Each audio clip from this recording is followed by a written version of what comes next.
When it comes to year-over-year increases, the Durango is overtaking pretty much everyone, and this now proves the point that I've been trying to make for so long, that car makers need to go back.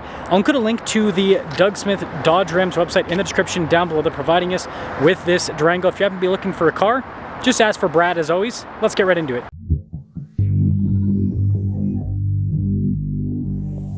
I'm actually using this GT for a comparison against the new Grand Cherokee to make another point in just a moment, but I figured I'd make this dedicated video to the Durango because the sales numbers are crazy. The new pricing with the V8 GT became available last year and the Durango sales surged.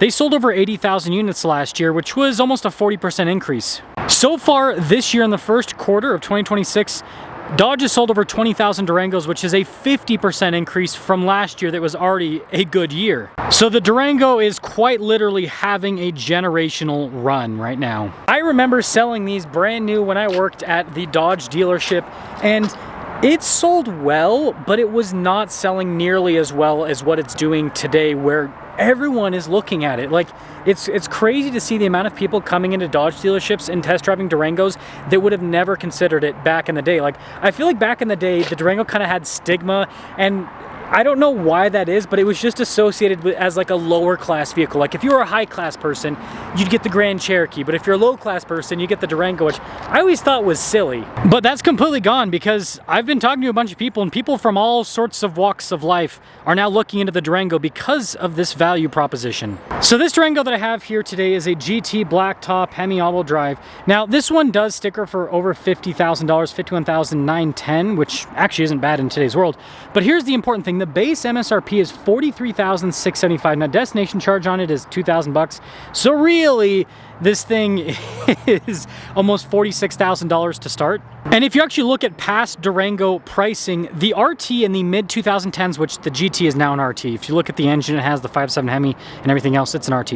Anyways, RT in the mid 2010s started in the mid 40s. So what we have here is a vehicle that has mid 2010s pricing, and people are jumping on it like crazy. But it also has mid 2010s tech. So you notice like the seats, for example, everything is manual with these seats. It doesn't have a bunch of fancy power seats throughout the back section of the car. And you know, it does have some luxury items like heated seats in the back. You got some USB ports. We have an outlet. You have your own climate zone as well for the rear passengers. But the point I'm trying to make here is they've kept things simple, because guess what? This is what 90%, maybe not 90%, 80% of car buyers want. There's some people that want the fancy power, everything, the fancy tech, but most people, they're okay with this. And then if we actually start this thing up, you can see you still have some analog element to the gauges. This screen is, you know, decent size, but it's not like crazy large. And I actually got to close this door here. But now that that's closed, it doesn't even have a 360 camera. It literally just has a potato cam for the backup camera. But again, it's one of those things, why is the music not turning off? It's one of those things where it gets the job done, and then it has tons of physical controls. A lot of other automakers have gone digital everything. Everything's in the screen. But this still offers a bunch of physical buttons, and you even have a shifter that makes you feel like you're doing something substantial.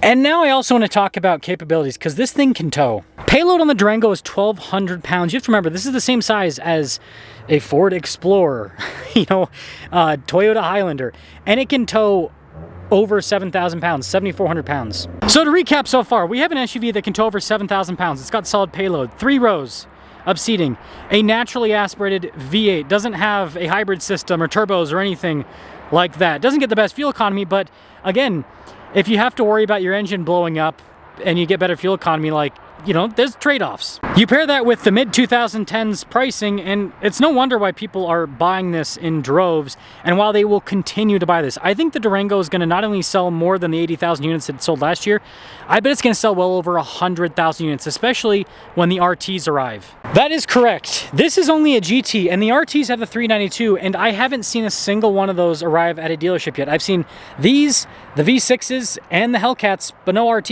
And to quickly remind all of you, the RT is going to offer everything that this GT has, but a lot more horsepower, almost 500 horsepower, a bit more towing as well. And the ones that I've seen ordered so far are all about mid-50s. And that is actually less money than the 392 has ever been with the Durango, the 392 engine. Because I remember when I sold them, the cheapest I ever saw them was like $70,000 roughly.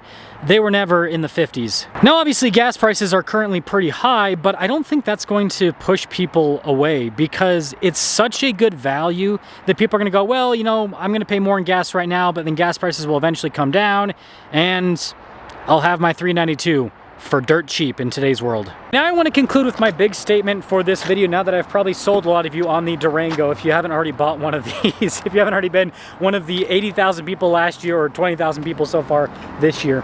And that is, every single automaker needs to have at least a few vehicles like this. The car market is in such a weird place where volume on a lot of the new stuff is super low and it's just not nearly as good as the previous generation version of itself.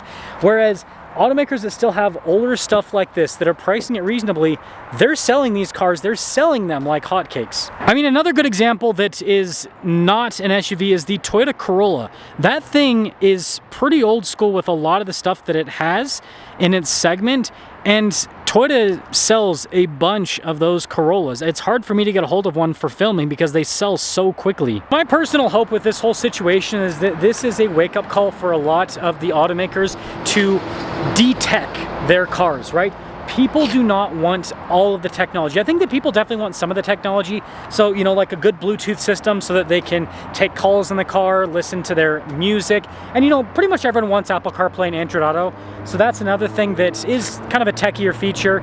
You know, of course, you know, luxury trims, heated and ventilated seats, 360 camera, but a lot of the self-driving stuff that automakers are pushing and the driver monitor and all that kind of stuff, there is a small percentage of the market that wants that. I would say 10, maybe 20%. But the rest of the market, they're completely okay with just adaptive cruise control. I'm definitely in that camp. Like, if a car has steering assist and all this other stuff, I just instantly turn it off because it's annoying. I'd rather just drive the car myself. And if I'm going on a long road trip, I'm okay with still steering the car if the car's doing the accelerating and braking for me via adaptive cruise. You know, to be honest, I don't know the exact logistics to make this work with an automaker, but I mean, Stellantis has been doing it a long time with the Ram trucks where, you know, they've been doing the new body style alongside the Classic Edition. I think that every single automaker needs to be doing Classic Edition versions of their lineup. I never really talk about video games on this channel because, well, I haven't played them for like, I don't know, 10 plus years pretty much. But I used to play World of Warcraft back in the day, and they came out with a new version called Classic World of Warcraft, which was basically the old game, but you got to replay it. Because how that game works is as soon as they release a new expansion, the old version of the game was no longer available. And what you saw is that the old version of the game became extremely popular, and I think it's actually more popular than the current version of the game. Now, there's still people that play the current version, and I think that you guys can see kind of the connection I'm making here with the cars. There is definitely a market for the new stuff with vehicles, with all of the tech, the self-driving and everything, but there's also people that want the classic version. They want the old school engines. They want less tech in the cars. They want something that is more focused on, you know, reliability, simplicity, driving engagement, and all that kind of stuff.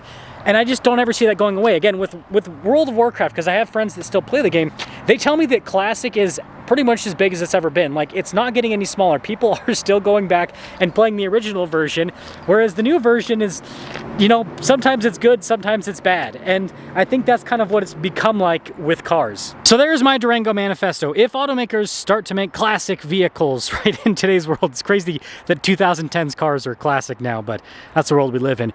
If they do this, like I said, they'll sell a lot more cars and they'll have a lot more happy customers. And the thing that automakers need to remember is if they sell more cars, then they make more money off of parts because people are going to have stuff break on those cars and they're going to take them to dealership service departments and they're going to likely service them with OEM parts, at least during the warranty period of the car. And so they're going to make their money on the back end. Automakers just aren't thinking about this in the right way. They're focusing too much on software and subscriptions and all this other stuff that only a small percentage of the market actually wants. If they just build good, simple product, it'll sell. Let me know your thoughts.